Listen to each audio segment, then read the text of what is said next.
देश में डर बैठा हुआ पुलिस को लेकर सर। तो पुलिस के पास तो ट्रिपल पावर है। कहीं पर कुछ पुलिस वाले भी कलेक्शन करते हैं सर। तो जेलर को उसी की जेल में बंद कर। गुंडे लोग हैं, गैंगस्टर लोग हैं, वो वसूली करने जाते हैं सर। पुलिस में भी रह करके लोग क्राइम करते हैं। वहाँ वो मिस्टेक करता है तो वो मिस्टेक उसके ऊपर नहीं आएगी सर। वो अपने पूरे देश को रिप्रेजेंट कर रहा है। रेप हो गया, किसी का मर्डर हो गया, किसी की दीवार गिरा दी, क्राइम होगा, टेररिज्म होगा। जो लोगों की जो ड्यूटी है अगर वो अपनी ना करके दूसरी पार्टी से मिल जाए वो तो बड़ा क्राइम है। एक पुलिस की ड्रेस में आप कहते हैं कि एक इंसान है। पुलिस जो है ना अपनी पावर्स का दुरुपयोग करती है। भारत सरकार ने बोला कि तुम क्राइम को रोकोगे, तुम करप्शन को रोकोगे, तब वो आदमी करप्शन करता है तो इस सिचुएशन में क्या करेगा सर? ये तीनों अधिकार हमें जो है विक्टिम्स की सहायता करने के लिए दे गए। बीएसएफ की गाड़ी एक कॉलोनी के अंदर जाए सर, लोगों का देखने का नजरिया चेंज हो जाएगा सर। वहीं पर पुलिस की 5 गाड़ियां जाती हैं तो लोगों के अंदर डर हो जाता है सर। मैं उस पुलिस वाले को सस्पेंड करता हूँ। पुलिस का सर मोटो है कि सेवा सुरक्षा। तो पुलिस को देख के लोगों को तो खुश होना चाहिए। तो ये कितनी बड़ी समस्या है सर देश की। तो ट्रक वालों से पैसा वसूल रहे थे, हमने उनको जेल भेजा। साइबर क्राइम कितना खतरनाक है सर आज के टाइम में। उसने रिक्वेस्ट एक्सेप्ट कर ली, 97 लाख रुपए चला गया उसका धीरे धीरे। ऐसे ही मैंने उसको क्लिक करके देखा उस आदमी की फोटो को, मेरे बैंक से सारा पैसा चला गया सर। उत्तराखंड देखो कितना बढ़िया, क्योंकि वहाँ फ्रेंडली पुलिस है। देश में कानून व्यवस्था सही होगी तभी डेवलपमेंट होगा सर। ये जो है ये हमारे लिए सबसे बड़ा चैलेंज है। कुछ एक बच्चे ड्रग्स में जा रहे हैं सर। हमने तो चाइल्ड फ्रेंडली पुलिस स्टेशन भी बनाए हैं। तो क्या हिंदुस्तान के लॉ के हिसाब से क्या यहाँ की अदालत में कानून चलेगा सर? एक बार फिर लक्की बिस्ट अनकट पॉडकास्ट में यार, आज के पॉडकास्ट में एक खास मेहमान जिन्होंने देश में 3 दशक से ज़्यादा सेवा दी है।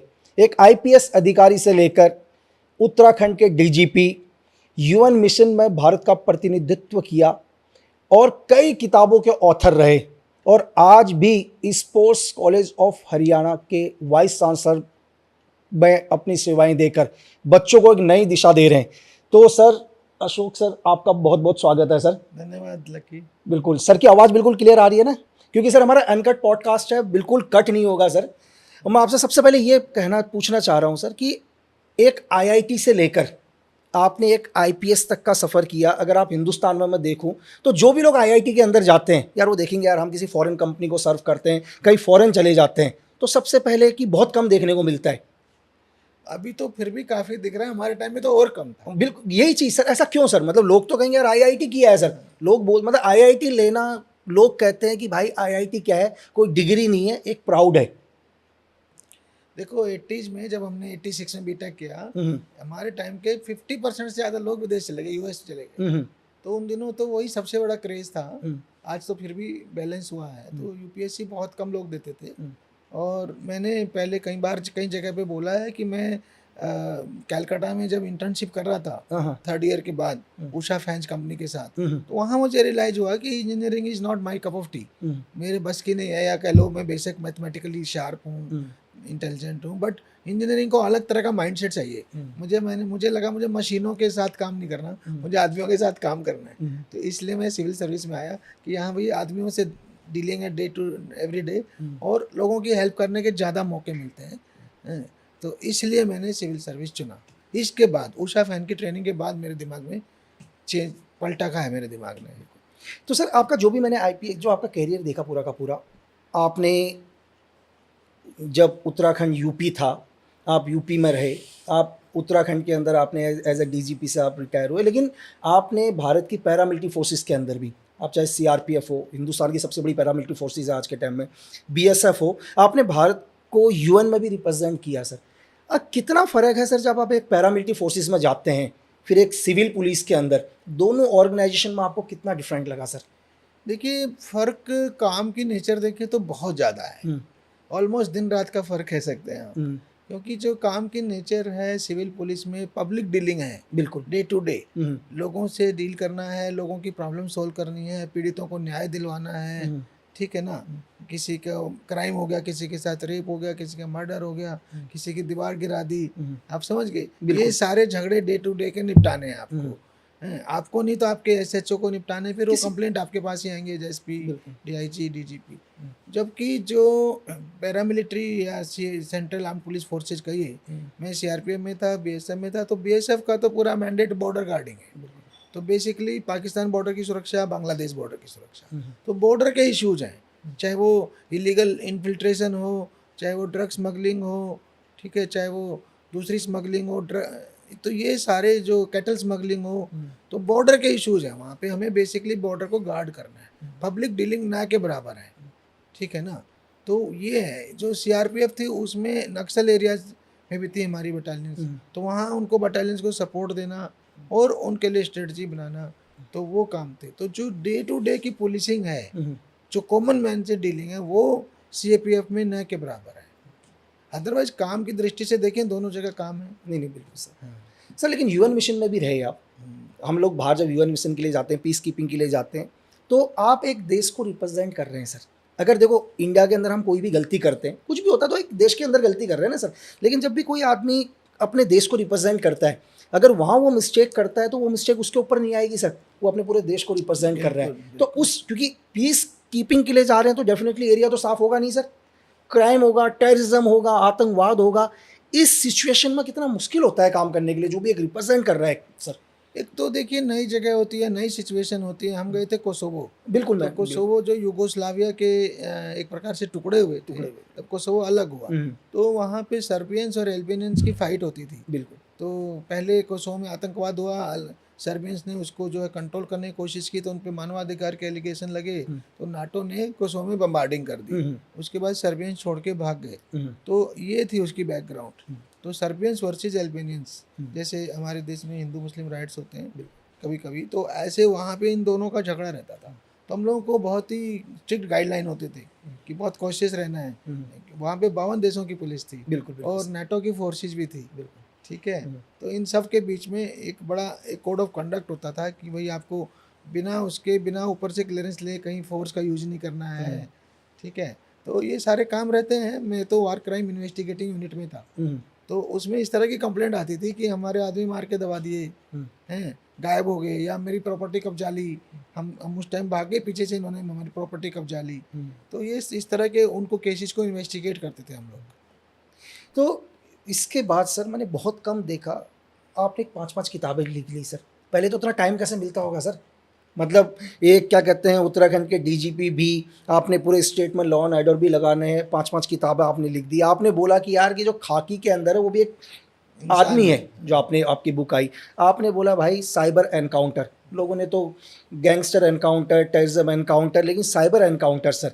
तो सबसे पहले सर, जैसे कि यार जो एक पुलिस की ड्रेस में आप कहते हैं कि एक इंसान है, तो मैं आप पूरे क्योंकि हमारे को सर पूरा इंडिया देखता है, पूरा एशिया देखता है, तो मैं एक पब्लिक की तरफ से क्वेश्चन पूछता हूँ सर, कि मैंने और भी डीजी सर से कईयों से बात करी। क्या होता है सर कि हर कंप्लेन एक डीजी सर के पास नहीं पहुंच पाएगी। फॉर एग्जांपल 3 साल तक कोई डीजीपी हैं कहीं पर, तो मैं नहीं मानता कि एक नॉर्मल कंप्लेन भी वहाँ तक आ पाएगी।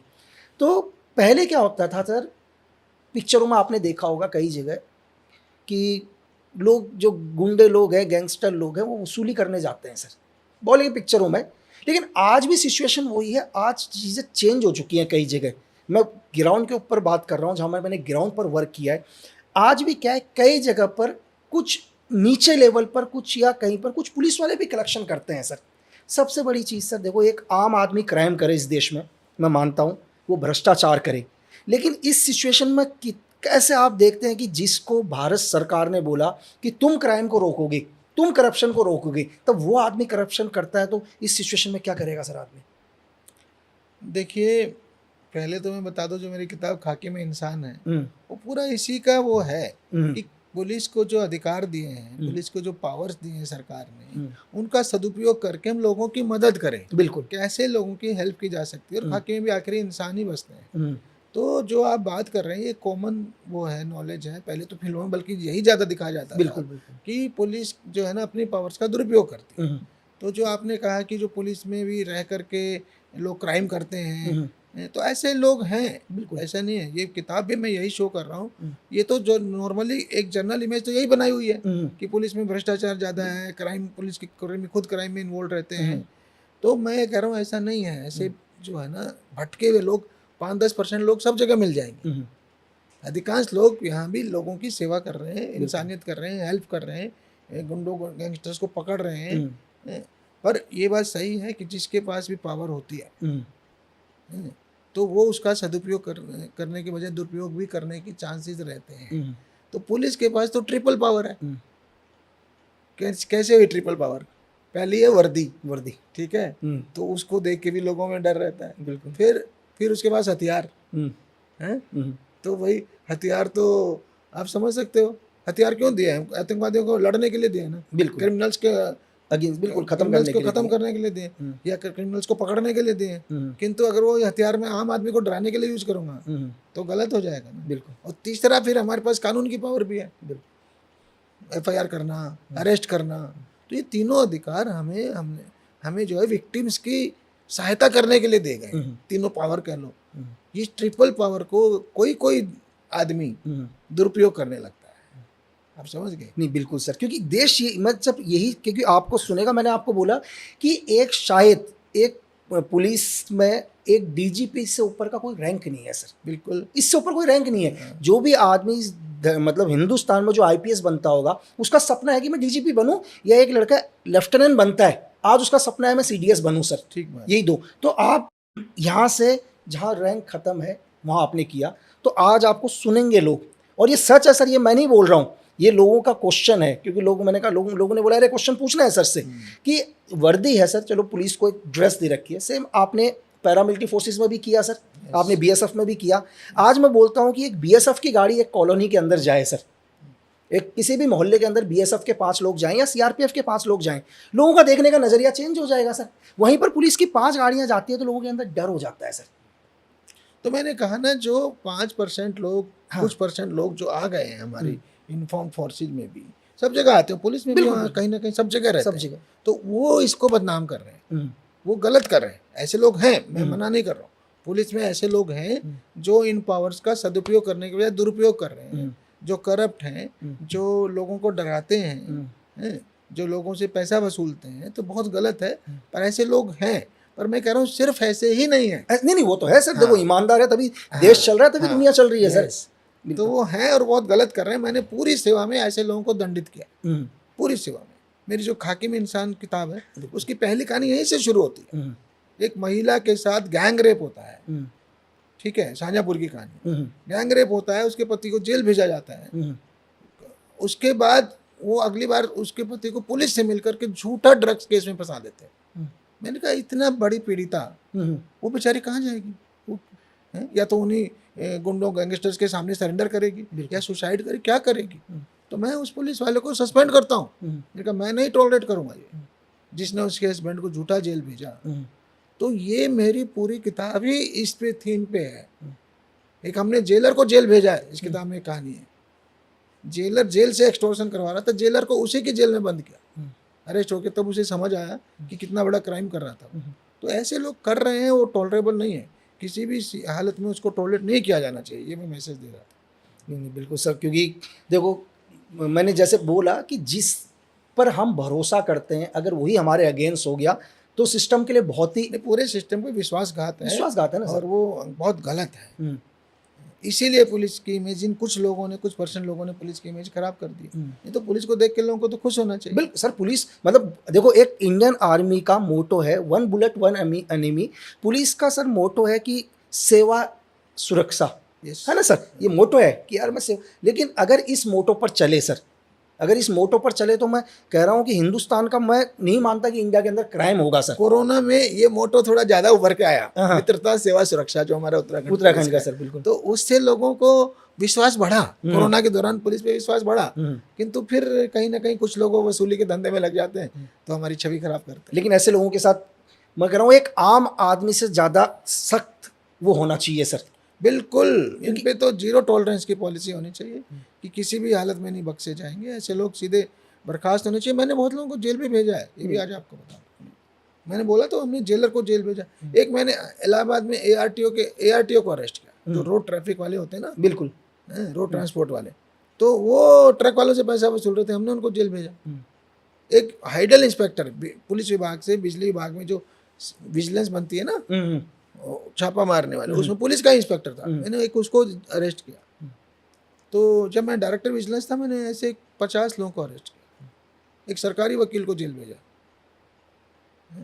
तो जो लोगों की जो ड्यूटी है अगर वो अपनी ना करके दूसरी पार्टी से मिल जाएं तो वो बहुत बड़ा, वो तो बड़ा क्राइम है, किसी भी हालत में माफ़ नहीं किया जाना चाहिए और इनके खिलाफ जीरो टॉलरेंस होनी चाहिए, कड़ी से कड़ी सजा ऐसे लोगों को मिलनी चाहिए। नहीं नहीं, बिल्कुल इस बात से सर लोगों को भी बहुत अच्छा कि एक डीजीपी सर ये बात बोल रहे हैं सर, है ना, कि आपने बिल्कुल ये है कि आपने ये नहीं कहा कि यार पुलिस वाले बिल्कुल कुछ नहीं करते हैं। नहीं नहीं, सारे 5-10% लोग हैं जो पूरी फोर्स को बदनाम करते हैं, अधिकांश लोग बहुत अच्छा करते हैं। बिल्कुल सर, मतलब उन्हीं 5% के कारण देश में डर बैठा हुआ पुलिस को लेकर सर, वो छवि खराब कर रहे हैं। और दूसरा सर कि मैं रिपोर्ट्स पढ़ता हूँ इंडिया के रिपोर्ट्स के हिसाब से कि कानून कहता है कि 500 आदमियों के ऊपर एक पुलिस वाला लगभग होना चाहिए सर, लेकिन देश के अंदर क्या है सर, कई जगह पर 800 भी है, कई जगह ये आंकड़ा 1200 भी जाता है सर।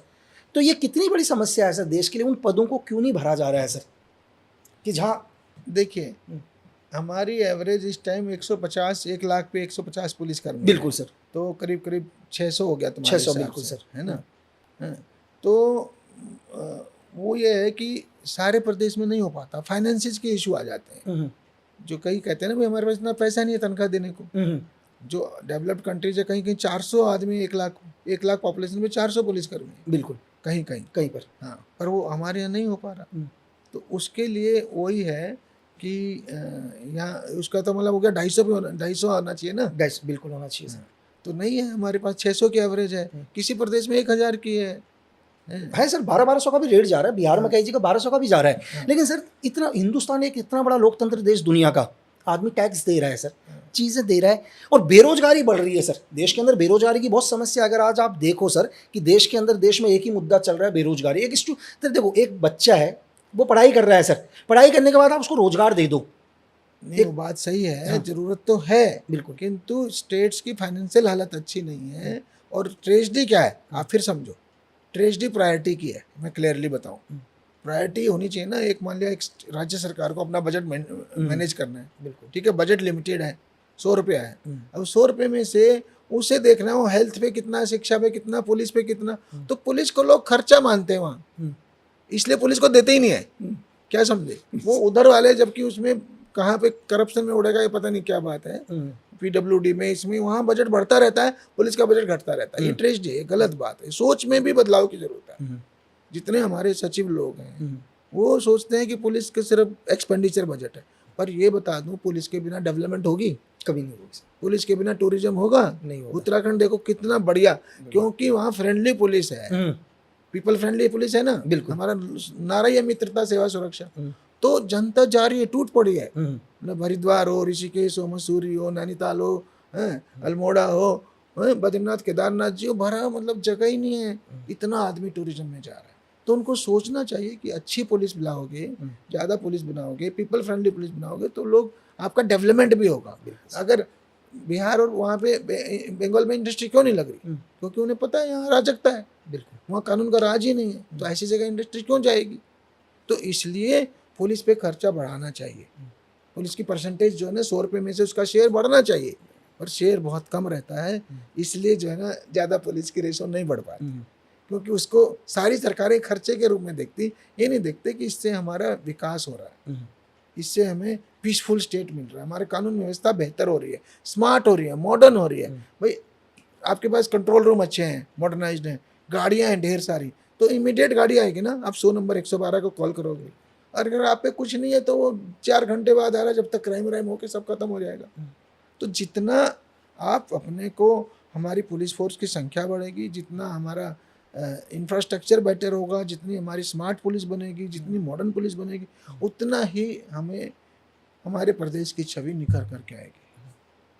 तो सर ये तो सरकार, देखिए सरकार में जितने भी बड़े बैठे हैं ऊपर, इन चीज़ पर तो उनका ध्यान जाना चाहिए सर, क्योंकि अगर देश में कानून व्यवस्था सही होगी तभी डेवलपमेंट होगा सर दुनिया में। मैंने बताया ना, कुछ लोग इस बात को समझते हैं तो हाँ अच्छा होता है। तेलंगाना ने सबसे पहले मॉडर्नाइजेशन पे फोकस किया था, पुलिस को गाड़ियाँ दी, उससे बेहतर हुआ। कई लोग साइबर क्राइम पे बहुत तेज़ी से बहुत अच्छा करते हैं, केरला पुलिस ने बहुत अच्छा किया तो वहाँ बेटर हो रहा है। तो ऐसे ही ये तो प्रायोरिटीज की बात है। तो जो जिनकी सोच सही है, जिन राज्य सरकारों की, सरकार में सभी कोई, बिल्कुल भी उनके मुख्यमंत्री भी, उनका मंत्रिमंडल भी और उनके सचिवालय भी, हम्म, सब लोग मिल करके ये सोचें कि हमें अपने प्रदेश को, अपने लोगों को अच्छी पुलिस व्यवस्था देनी है, हम्म, अच्छी कानून व्यवस्था देनी है, अच्छा माहौल पैदा करना है, और वो हमारे प्रदेश की छवि निखारने के काम आएगा, तो सर्टेनली सब होगा।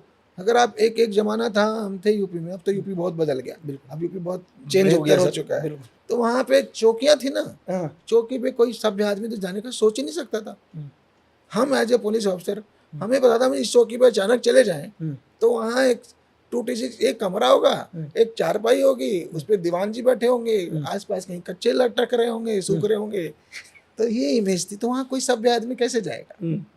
तो हमने चेंज किया कि भाई ये थाना चौकी, इनका स्ट्रक्चर, इंफ्रास्ट्रक्चर बेटर होना चाहिए, लुक्स बेटर होनी चाहिए। कोई सभ्य आदमी आए, लेडीज आए, लड़कियां आए, लड़के आए, आराम से बैठ सकें, उनको अटेंड कर सकें, उनको ये ना लगे कि हम कहाँ उसमें आ गए कबाड़ खाने में। तो उसकी उसकी लुक से फ़र्क पड़ता है, और वहाँ की फैसिलिटीज़ अच्छी होनी चाहिए। हमने तो चाइल्ड फ्रेंडली पुलिस स्टेशन भी बनाए उत्तराखंड में। जी सर आज साइबर क्राइम बढ़ रहा है सर, क्योंकि दुनिया चेंज हो रही है, वॉर का तरीका चेंज हो रहा है, क्राइम का तरीका चेंज हो रहा है, एंटी एलिमेंट्स, लोगों की सोच चेंज हो गई सर। साइबर क्राइम कितना खतरनाक है सर आज के टाइम में, और आपने तो किताब लिखी है साइबर एनकाउंटर सर। मैंने तो, मुझे ये इतना खतरनाक लगा कि इसलिए मैंने पूरी किताब इस पे लिख डाली, साइबर एनकाउंटर्स। तो कहानी ये है कि जितना बाकी सारा क्राइम है ना मिलके, हाँ हाँ सॉरी, कोई नहीं, कोई नहीं, इट्स ओके। हाँ, ये साइबर क्राइम उससे आगे निकल रहा है। पूरे देश का, मैं 2000 मुझे 21-22 का डाटा याद है, 14-15 लाख साइबर क्राइम था, पूरे कंप्लेंट्स रजिस्टर्ड क्राइम नहीं है, ये एफआईआर में कन्वर्ट नहीं होता। कंप्लेंट्स 15 लाख, जो बढ़ करके शायद 20-22 लाख हो चुकी। इतना आईपीसी क्राइम भी नहीं टोटल पूरे देश का। तो आप सोचिए, तो इसका मतलब ये जो है, ये हमारे लिए सबसे बड़ा चैलेंज है। और इसमें जो झटका भी लग रहा ना, हजारों हजार करोड़ में जो फ्रॉड हो रहा है एक साल में, वो हजारों हजार करोड़ में, और बहुत सारे क्रिमिनल विदेश के लगे हुए हैं। हमने गैंग पकड़ा था, उसमें पूरे क्रिमिनल चाइनीज थे। तो इसलिए ये बहुत बड़ा चैलेंज है पूरे देश के लिए। और इसके लिए खाली पुलिस ही नहीं, पुलिस पब्लिक को अवेयर होना पड़ेगा, बैंकिंग सिस्टम को टाइट करना पड़ेगा। उनको क्यों नहीं पता चल जा रहा अपने सिस्टम में, पैसा डाला अभी निकाल लिया, तो ऐसे खाते क्यों वो ऑपरेट होने देते हैं? इसी तरह टेलीकॉम सेक्टर को टाइट करना पड़ेगा। जो टेलीकॉम है, वो एक क्रिमिनल पे 300 सिम मिलते हैं, कहाँ से आ गए? आपकी पॉलिसी में तो 1 2 3 मैक्सिमम है, इतने सिम कहाँ से आ गए? सर देखो, किसी भी आदमी की अपनी मतलब पैसा बहुत इंपॉर्टेंट है आदमी को जीने के लिए सर। एक आदमी अपने जीवन भर नौकरी करता है, अपना कुछ फंड रखता है, एक मोबाइल पर एक मैसेज आता है छोटा सा, कुछ भी XYZ कि यार आप इस आदमी को पहचानते हो। अब सर मेरे को भी आएगा तो मैं एक बार देख ही लूँगा यार कौन है आदमी करके। एक फ़ोटो आई मेरे पास और मुझे किसी ने लिख के भेज दिया, लक्की भाई आप इसे जानते हो क्या? मैं इसे टक करके, जैसे ही मैंने उसको क्लिक करके देखा उस आदमी की फ़ोटो को, मेरे बैंक से सारा पैसा चला गया सर। अब मेरे जीवन भर की कमाई चली गई। आप एक चीज़ बताओ सर, पुलिस अपना काम कर रही है सब, लेकिन मेरा पैसा नहीं आएगा तो मैं उस सिचुएशन में क्या करूँगा जीवन में सर? ये भैया पूरे मोबाइल हैंग हो जा रहे हैं, ख़त्म हो जा रहे हैं, हैक हो जा रहे हैं, आपका व्हाट्सएप, तो आप तो पंगु हो जाते हो। तो ये जो पैसा चला गया, ये बहुत, यही तो मैंने तो यहाँ तक लिखा है कि आपने किसी की फ्रेंड रिक्वेस्ट एक्सेप्ट कर लिए, कहानी है मेरी साइबर एनकाउंटर्स में है। उसने कहा, अपने को लंदन में बैठे हुए पोस्ट किया था कि लंदन में बैठी महिला और आपसे फ्रेंड रिक्वेस्ट भेज रही, देहरादून बैठे 70 साल के आदमी से, उसने रिक्वेस्ट एक्सेप्ट कर ली, 97 लाख रुपए चला गया उसका धीरे धीरे। देख लो भाई, मतलब फ्रेंड रिक्वेस्ट एक्सेप्ट करने से 97 लाख रुपीस चले गए। हाँ, और एक पिथौरागढ़ में बैठे हमारे रिटायर्ड LIC के कर्मचारी थे, मिडिल रैंक के अधिकारी थे, उन्होंने एक अननोन वीडियो कॉल उठा ली। अच्छा, उससे उनका फोटो जो है न्यूड थी दूसरी तरफ, तो फोटो क्लिक हो गया, बस उस स्क्रीनशॉट से ब्लैकमेल करती रही उसको। बंदा ही था, क्रिमिनल तक थी, तो लेडी थोड़ी, बिल्कुल बिल्कुल। 45 लाख रुपए चला गया। जब उस पर एक पैसा नहीं बचा, तब उसने मुझे अप्रोच किया, तब हम पकड़ के लाए, मेवात साइड से क्रिमिनल निकला। तो देखो, ये तो डेंजरस गेम है। लोगों के करोड़ों करोड़ आजकल डिजिटल अरेस्ट करके निकाल दे रहे हैं। हमें इसके प्रति अलर्ट होना है, डरना नहीं है, और किसी अननोन लिंक को क्लिक नहीं करना है। फिर भी मेहनत करेंगे तो केस तो वर्कआउट पॉसिबल है, बिल्कुल सर, ये समझ लो। और वो पैसा निकल भी सकता है, हमने बहुत सारे लोगों का दिलवाया वापस, पर आसान नहीं है। क्यों? क्राइम की वॉल्यूम इतनी ज़्यादा है, इतनी पुलिस नहीं है कि उसको जाके करे। अरे क्राइम ना हमारे यहाँ बैठे क्राइम बंगाल से हो रहा है, क्राइम झारखंड से हो रहा है, क्राइम आंध्रा से हो रहा है, कहाँ तक पुलिस जाएगी, कितनी बार जाएगी? तो हमें ये अलर्टनेस, अवेयरनेस, ये सब जरूरी है। साथ ही साथ जैसे मैंने कहा, वहाँ के लोकल पुलिस, कई बारी लोकल पॉलिटिशियंस, लोकल पुलिस, वो सबके सपोर्ट से ये लोग क्राइम कर रहे थे। झारखंड में अभी किसी ने, एक अच्छे एसपी ने रेड किया तो कहीं यहाँ पे मेवात में 4-5 हजार पुलिस भेज के एक साथ, तो उसने 1,000 से ऊपर क्रिमिनल एक दिन में पकड़ डाले। वो पॉसिबल है, हाँ, वो भी करना पड़ेगा। यस सर, अभी क्या है, एक मेरा व्यक्तिगत क्वेश्चन है कि एग्जाम्पल के लिए एक मैटर अभी पूरे इंडिया में चल रहा है। आसाम का आपने सुना होगा, एक सिंगर जुबिन गर्ग, हाँ जी, जो मतलब उनके घर वालों ने, उनकी वाइफ ने एक लगाया कि इनकी एक नेचुरल डेथ नहीं है स्विट्ज़रलैंड के अंदर, इसमें हादसा है या हत्या है। एक सवाल है सर, सपोज करो कि क्राइम तो स्विट्ज़रलैंड की धरती में हुआ है, एग्जाम्पल के लिए, जो आदमी चाहे उसको हम नेचुरल डेथ बोले या जो भी इन्वेस्टिगेशन में आगे निकलेगा, या साजिश है या हत्या है, क्या उस सिचुएशन में हिंदुस्तान के ऊपर कानून चल सकता है सर? क्योंकि क्राइम स्विट्ज़रलैंड की धरती में हुआ है, आदमी स्विट्ज़रलैंड की धरती में मरा है। क्या अगर मैं यहाँ एक एफआईआर दर्ज करता हूँ इंडिया के अंदर, तो क्या हिंदुस्तान के लॉ के हिसाब से क्या यहाँ की अदालत में कानून चलेगा सर? ये बहुत लोगों का क्वेश्चन है सर। ये ना, इसमें कई सारे इश्यूज इन्वॉल्व हैं। मर्डर का केस वहीं लिखा जाएगा, मान लिया अगर, हाँ, अगर वो मर्डर निकलता है तो हाँ, सर बिल्कुल ठीक है ना। अभी तो उसको नेचुरल डेथ दिखा रहे हैं, वो एक्सीडेंटल डेथ दिखा रहे हैं, बिल्कुल। तो अगर वो क्राइम हुआ है तो फाइनली बेसिकली तो रजिस्टर वहीं होगा, और उस पे वही सरकार, वहीं की पुलिस की या सरकार की जिम्मेदारी है। पर कभी कभी क्या होता है कि अगर ये चीजें सिद्ध हो जाए, मैं इस पर्टिकुलर केस की बात नहीं कर रहा, मतलब कोई भी एक हम जोड़ के देख रहे हैं कि इस टाइप के केसेस, हाँ बिल्कुल। मान लिया सोनम वाला देखिए आप, सोनम रघुवंशी, तो मान लिया क्राइम मेघालय में रजिस्टर हुआ, ठीक है, पर अगर हम ये सिद्ध कर देते कि यहाँ से उसको बुला के जो ले गए, मान लिया किसी को बुला के ले जाए दोस्त और जाके ले जाके मर्डर करवा दे, तो जहाँ से बुला के ले वहां से क्राइम की शुरुआत हो गई। हाँ, मतलब सर का कहने का मतलब है साजिश।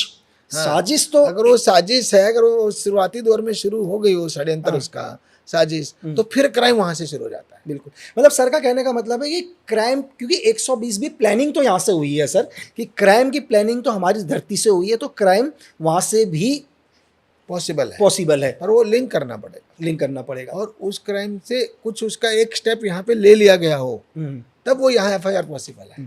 आप समझ गए? मैं बिल्कुल समझ गया सर। हाँ। बिल्कुल, क्योंकि मतलब बहुत लोगों के लिए क्वेश्चन था, हजारों मेल आ गए सर, क्योंकि दो चीज़ें चर्चा चल रही है। बड़े बड़े एक्सपर्ट ने बोल दिया कि भाई क्राइम स्विट्जरलैंड में हुआ है तो केस इंडिया में कैसे चलेगा, केस भी स्विट्जरलैंड में चलेगा। तो सर ने एक बहुत अच्छी चीज़ बताई कि भाई दुनिया में प्लानिंग तो हुई होगी, हमने बातचीत तो करी होगी इस क्राइम के बारे में, कहीं ना कहीं बैठकर बातचीत करी होगी, साजिश साबित हो जाए, होती है और तो साजिद के सूत्रधार यहीं से शुरुआत हो रखी हो, तब पॉसिबल है। सर ये चीज़ बहुत हो गया। मैंने आपको बहुत सारे कल्चरल प्रोग्राम में देखा सर, कब मतलब अलग अलग कॉलेजेस के अंदर भी क्राइम के इवेंट्स होते हैं, उन पर भी मैंने तो सिंगिंग करते हुए भी देखा सर। नहीं, तो मैं बिल्कुल ही वैसे वाली है, मतलब देखा। और अभी मैंने आपको देखा सर, बिल्कुल जैसे हमारे बॉलीवुड में कहते हैं अक्षय कुमार सर भी सुबह अर्ली मॉर्निंग उठ जाके बिल्कुल एक्सरसाइज करते हैं, तो बिल्कुल एक्सरसाइज करते हुए चीज़ है। और मतलब कि हिंदुस्तान में मतलब लोग कहते हैं यार कि काम ही नहीं है। मैंने कहा कि सर ने आईआईटी करके आईपीएस बनकर डीजीपी बनकर अभी वाइस चांसलर बैठे हैं सर। तो मेरे को काम अच्छा लगता है। अगर आप मेरी स्टेटस देखोगे, मैं लिखता हूँ my work is my hobby, तो मुझे काम करने में मजा आता है, बल्कि खाली बैठ के लगता है कि फिर यहाँ के बाद क्या करेंगे, तो मैं कुछ ना कुछ करता रहूँगा। तो अब इन बच्चों के साथ कैसा लग रहा है सर? बहुत अच्छा लग रहा है, बच्चों को खेलते खिलाते, किसी को खिलाड़ी बना रहे हैं, किसी को कोच बना रहे हैं, किसी को स्पोर्ट्स एकेडमिशियन बना रहे हैं, तो स्पोर्ट्स में बच्चों के कैरियर बना रहे हैं। अगर हम स्पोर्ट्स के ऊपर ही आते हैं सर, दुनिया का सबसे बड़े देशों में एक, कि अब मेडल्स आने शुरू हुए सर। अगर आपने देखा हो ओलंपिक्स में, कॉमनवेल्थ में, अब जाके मेडल आ रहे हैं सर, अब जाके लोग अलग अलग गेमों के अंदर मतलब मेडल्स ला रहे हैं। तो कुछ एक सालों में ही ऐसा बदलाव क्यों हुआ सर, जबकि 1947 से हम तो, देखिए ये तो सोच है, और इस सोच को एक्चुअल में हरियाणा ने लीड किया है। अब धीरे धीरे बाकी प्रदेशों में जा रहा है। अभी मणिपुर, झारखंड, उत्तराखंड में भी, उड़ीसा, बिहार भी टेकअप कर रहा है, ठीक है। तो ये है कि भाई इसके थ्रू भी आपको जॉब भी मिल सकते हैं। हरियाणा में इस तरह से शुरू हुआ था कि भाई पढ़ाई के थ्रू नौकरी मिलती है ना, बिल्कुल, तो खेलों के थ्रू भी मिल सकती है। तो लोगों को लगा कि भाई आप अच्छा खेलो या तो डीएसपी भी बन सकते हो, तो वो एक बहुत अच्छा उनके लिए इंसेंटिव बन गया। दूसरी बात, ओलंपिक मेडल लाओ, कई करोड़ 5-6 करोड़ रुपया मिलेगा, वो भी एक बड़ा इंसेंटिव है। तो ये जो स्कीम्स हैं इससे फर्क पड़ा, अदरवाइज स्पोर्ट्स से बढ़िया कुछ नहीं है। आपकी हेल्थ भी बन रही है, आप हमारे युवा पीढ़ी पॉजिटिव चीज़ों में जा रही है, देश को विकसित करने में लगी है, देश की इज्जत बढ़ाने में लगी है। नहीं तो क्या है, ड्रग्स में जा रहे हैं बच्चे। तो उससे निकाल करके हम स्पोर्ट्स में डालेंगे तो स्पोर्ट्समैन जो है ना ओवरऑल एक अच्छा इंसान होता है, क्योंकि उसे मेहनत की भी वैल्यू पता है, हार्ड वर्क की, स्मार्ट वर्क की, डिसिप्लिन की, टाइम मैनेजमेंट की, स्ट्रेस मैनेजमेंट, उसे लाइफ की सब स्किल्स आती हैं। उसको हर चीज़ का अच्छे से आइडिया है कि क्या जो है लाइफ में कैसे सक्सेस अचीव की जा सकती है। अगर आपने एक ओलंपिक मेडल जीता तो आप समझो पीएचडी से ज़्यादा है, बड़ी बात है वो, क्योंकि नहीं हो सकता। उसके लिए आपको A to Z अपना फिजिकल, अपना मेंटल, साइकोलॉजिकल स्किल, हर चीज़ में टॉप करना, वर्ल्ड का नंबर 1 होना है। ये तो हाँ, तो वो एक बड़ी बात है। जो हमारा कंट्री जो है गलती कर रहा है, जो मैंने कई मंच पे बोला है कि हम लोग सोचते हैं कि ये 5-6 गेम है बस, इसी में मेडल ला सकते हैं। बॉक्सिंग, कुश्ती, कबड्डी, बैडमिंटन, ठीक है, आजकल शूटिंग, आर्चरी, भाई 5-6 क्यों है? ओलंपिक में तो 30 से ऊपर गेम्स हैं, 30, 32, 35। ओलंपिक में कुल 1000 मेडल की लड़ाई होती है। हम 50 मेडल की लड़ाई के लिए लड़ रहे हैं, 50 के लिए लड़ रहे हैं, 5-6 आ जाते हैं, 5-6, 7। हम 1000 के लिए लड़ें, हम स्विमिंग में तैयारी करें, हम एथलेटिक्स में तैयारी करें, जहाँ एक स्विमिंग में 50 से ऊपर मेडल है, बताइए आपको। एथलेटिक्स में 100 के करीब मेडल्स हैं। तो सबके लिए तैयारी करें तो 1000 के लिए करेंगे तो 100 आएंगे ना।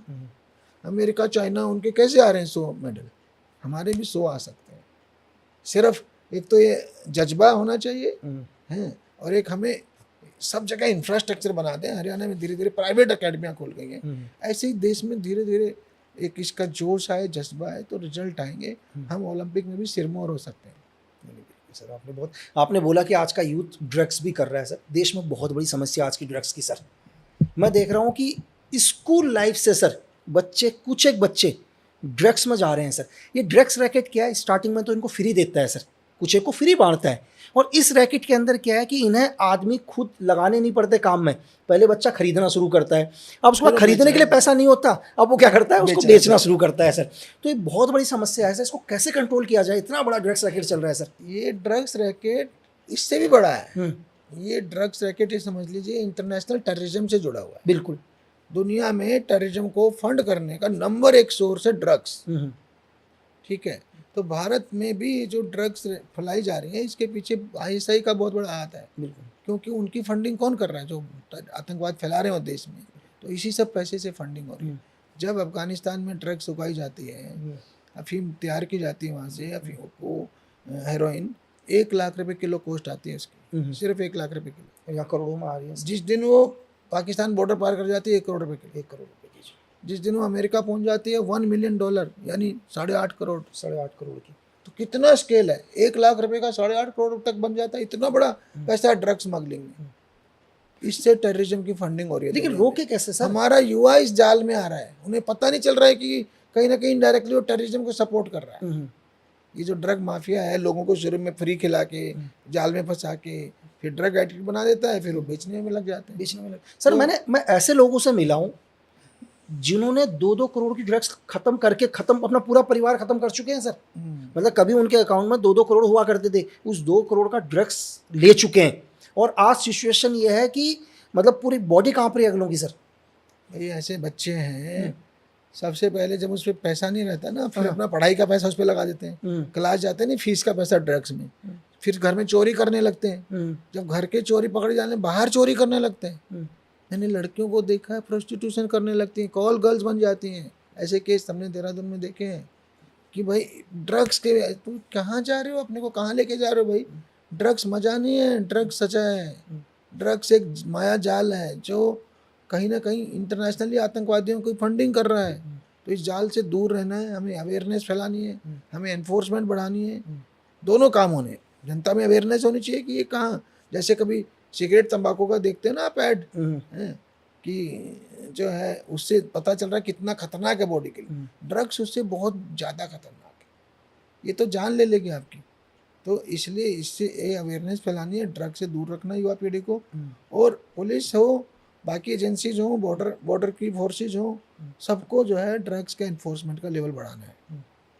नहीं सर, बिल्कुल आपने अपना कीमती समय भी दिया, क्योंकि हमारा अनकट पॉडकास्ट है। बस मैं लास्ट एक क्वेश्चन से ही ख़त्म करूंगा, क्योंकि हमारे पॉडकास्ट में कोई कट नहीं होता सर, जैसा बिल्कुल वैसा ही दिखाई देगा। सर जैसे बात करी हम पड़ोसी राज्य उत्तराखंड यूपी, मैं देख रहा हूँ यूपी के अंदर कुछ एक सालों के अंदर लगभग 238-40 एनकाउंटर हो चुके हैं सर। यहीं उत्तराखंड के अंदर मैंने देखा कि 2 एनकाउंटर। क्या क्राइम उत्तराखंड में नहीं है, या उत्तराखंड बिलीव नहीं करता इस चीज़ पर सर? ये ऐसा नहीं है, उत्तराखंड में भी एनकाउंटर हुए हैं। धीरे धीरे उत्तराखंड पीसफुल हो गया। जब उत्तराखंड बना था, एसएसपी हरिद्वार था, बिल्कुल, तो वहाँ बहुत ज़्यादा एनकाउंटर हुए हैं, 20, 30, 40 हुए हैं। अगर आप हरिद्वार का 2000 के बाद का डाटा उठाओगे, तो जहाँ ज़रूरत है, जहाँ क्रिमिनल है, जहाँ क्रिमिनल एक्टिविटी है, वहाँ एनकाउंटर होगा। जहाँ पीसफुल हो जाएगा, तो भाई जब हथियार, बिना हथियार के लोग हैं, फिर क्यों उन पे क्यों हम पुलिस गोली चलाएगी? पुलिस को अपने आप से एनकाउंटर का अधिकार थोड़ा है। ये तो प्रतिरक्षा में हम गोली चलाते हैं, डिफेंस। अगर वो मार रहा है तो मेरे को डिफेंस करना ही पड़ेगा खुद का। तो इसलिए होता है। एक तो ये बात है। बाकी कहीं ना कहीं ये मुद्दा उससे जुड़ा रहता है। पब्लिक, आजकल पब्लिक को ये लगता है कि भाई जुडिशरी में न्याय नहीं मिलता। ठीक है, जुडिशरी, यहाँ जस्टिस बहुत ज़्यादा 20-20 साल लग जाते हैं। तो लोगों को लगता है justice delayed is justice denied. देर से जस्टिस मिला तो क्या मिला। तो इसलिए कई बार इंस्टेंट जस्टिस चाहते हैं लोग। तभी वो हैदराबाद रेप कांड के देखो ना, बिल्कुल, तो जनता है उसके लिए तालियां बजा रही है। लेकिन सर आपको नहीं लगता कि कहीं ना कहीं गलत है सर? देखो कुछ ना कुछ देश में कानून बना है, हमारा संविधान है सर। देखो न्यायपालिका अपना काम कर रही है सर, पुलिस प्रशासन अपना काम कर रही है। अगर यही चीज़ होने लग गई कि कोई नहीं सर, हाँ, अगर कोई नहीं, अगर मतलब हर पूरा सिस्टम बन रखा है हमारे लोकतंत्र के अंदर, एक संविधान है कि पुलिस क्रिमिनल को अरेस्ट करेगी, न्यायपालिका में देगी, वो डिसीजन देगा। चलो बेसिक देर हो रहा है, लेकिन कुछ कहते हैं कि यार नहीं, हम हाथों हाथ डिसीजन दे देंगे। तो आप किस पर बिलीव करते हैं सर? नहीं, देखिए, ये तो बिल्कुल सही है, जो भी होना चाहिए कानून सम्मति होना चाहिए। कोई भी कानून के खिलाफ कुछ नहीं होना चाहिए। पर मैं कह रहा हूँ लोगों का विश्वास उठ रहा है कानून से, क्योंकि कहीं ना कहीं जो मैंने कहा ना, अननेसेसरी डिलेज हैं। बिल्कुल, मैंने एआरटीओ को अरेस्ट किया था ना इलाहाबाद में, मेरी उसकी गवाही 20 साल बाद आई। मैं उत्तराखंड का डीजीपी था। हाँ, आप सोचो, एडीजी लॉ एंड ऑर्डर था। इसी तरह से एक और बंदे को मैंने अरेस्ट किया था, उसको मैंने बोला था आइडल इंस्पेक्टर, वो गवाही 25 साल बाद आई। तो ऐसा क्यों हो रहा है? तो लोगों का भरोसा उठ जाता है। तो लोग डिमांड कर रहे हैं। जो मैंने हैदराबाद की उसकी बात कर रहा हूँ आपसे, बिल्कुल, हाँ, तो लोगों ने तालियां बजाई, पूरा देश वाज हैप्पी कि ये जो रेपिस्ट है वो मारे गए। तो वो कहीं ना कहीं उसका रिजल्ट है। हमें क्रिमिनल जस्टिस सिस्टम को एज ए होल देखना चाहिए, और क्रिमिनल जस्टिस सिस्टम में ही सुधार की जरूरत है। खाली पुलिस के सुधार की बात करें हम, खाली ये कहें कि एनकाउंटर्स गलत हैं, मेरे क्या एनकाउंटर गलत है, फेक एनकाउंटर गलत है, बिल्कुल, बट रियल एनकाउंटर तो जरूरी है। बिल्कुल, नहीं तो हम सब मर जाएंगे। अपनी डिफेंस तो जरूरी है ना। बिल्कुल, तो न्यायपालिका, पाकिस्तान हम पे अटैक करता जा रहा है तो हम काउंटर नहीं करेंगे। बिल्कुल, कब तक डिफेंस करेंगे? बिल्कुल, तो वो वाली बात है। वही ये न्यायपालिका में भी, उसमें भी सुधार हो रहे हैं। नए कानून ने तो टाइम लिमिट लगा दी है। आप देखो, जो भारतीय न्याय संहिता है, भारतीय, इसमें अभी जो नए जो आया है, तो उसमें बीएनएस जो आया है, तो उसमें तो लिमिट्स हैं कि भाई 6 महीने में चार्जशीट होना चाहिए, विवेचना पूरी होनी चाहिए, इतने टाइम में जो है ट्रायल पूरा होना चाहिए। अब वो किसी तरह लागू हो जाए ढंग से तो बहुत बढ़िया, बहुत अच्छा हो जाएगा। पूरा देश के लिए बहुत बड़ी बात हो जाएगी। मतलब ये जो जजमेंट जो है ना, जो 20-20 साल में आते हैं, उनको 1-2 साल के टाइम लिमिट में हो जाए तो लोगों का फिर से भरोसा बढ़ेगा। थैंक यू सर, आपने बहुत अपना समय दिया। लास्ट मैसेज देश के नए यूथ को सर, कि क्या देना चाह रहे हो नई जनरेशन को? और दूसरा सर, 5 किताबों में से इन बच्चों को ये इंटरव्यू देखती पहली किताब कौन सी पढ़ देनी चाहिए सर आपकी, कि भाई पहले इसको खत्म कर दो यार? सबसे पहले पढ़नी चाहिए खाकी में इंसान। खाकी में इंसान। भाई ये बात देख लो कि आप लोग बहुत क्वेश्चन करते हैं कि आज तक कोई भी मतलब पुलिस ऑफिसर अगेंस्ट बात नहीं करते पुलिस के, कहते हैं भाई हमारी पुलिस तो 100 के 100% बिल्कुल ठीक है। तो खाकी में इंसान आप पढ़ लीजिए, एक मैसेज दे दो सर देश के यूथ को। सर मेरा मैसेज यही है कि अपनी ऊर्जा को सकारात्मक दिशा में लगाएं, पढ़ाई में लगाएं, सांस्कृतिक एक्टिविटीज़ में लगाएं, खेलों में लगाएं, बस ड्रग से दूर रहें। हैं, मेरा यही मैसेज है। तो ये देश जो है ना, हम तो ऑलरेडी वर्ल्ड के सिरमौर बनने की तरफ है। जो मोदी जी का सपना है 2047 तक विकसित भारत, मैं कह रहा हूँ हमारी युवा पीढ़ी लग जाए 47 का 37 से पहले बना देंगे। बहुत बढ़िया, थैंक यू सर। और बिल्कुल, और आपको बहुत बहुत धन्यवाद सर कि आपने अपना टाइम दिया। ये पॉडकास्ट आपको बिल्कुल अनकट दिखाई देगा भाई, कट नहीं होगा, कहीं पर कोई एडिट नहीं होगा, क्योंकि मैं आपसे हमेशा कहता हूँ कि एडिट करके हम दुनिया की सच्चाई को नहीं छुपा सकते। Thank you sir. Thank you.